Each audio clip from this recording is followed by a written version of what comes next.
नमस्कार मित्रांनो. सर्वांना शुभ सकाळ. आपला दिवस आनंदात जाऊ.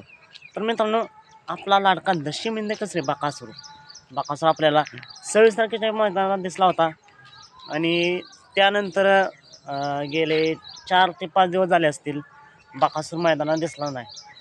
26 तारखेनंतर एक चर्चा होती की 28 तारखेला मैदानात दिसेल सोलापूर येथे, पण तिथे सुद्धा दिसला नाही. त्यानंतर एक चर्चा होती की 30 तारखेला दिसेल पेन्शनच्या मैदानात. ते मैदान काल झालं, त्या मैदानातसुद्धा बकासूर काही दिसलं नाही. मग मित्रांनो, सर्वच बकासूर प्रेमींना प्रश्न पडला आहे की बकासूर नक्की दिसणार तरी कधी. कारण बकासूर प्रेमीने एक सवय झाली आहे बकासूरला सतत मैदानात पाहण्याची. आणि 4 ते 5 मैदानी जरी बकासूर नाही दिसला तर असं वाटतंय की जणू काय 2 महिने बकासूर मैदानात दिसलाच नाही.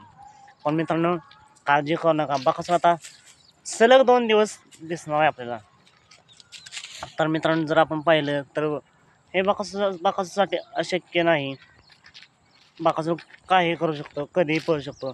आपण पेडगावचे मैदान पाहिलं, सलग 2 दिवस मैदान पळाला होता आणि 1 नंबरचा मानकरी देखील झाला होता. तसंच मित्रांनो, आता आपल्याला बकासूर सलग 2 दिवस दिसणार आहे. पेडगाव मैदानासारखंच सलग 2 दिवस पाळणार का? तर मित्रांनो नाही. तर आज म्हणजेच 31 तारखेला बकासूर दिसणार आहे, पण ते पाळण्यासाठी नसून तर प्रमुख आकर्षण म्हणून. कारण एक AGM बॉयज यांचा पाटपूजन, सर्वात मोठा पाटपूजन सोहळा आहे, तिथे प्रमुख आकर्षण म्हणून दिसणार आहे.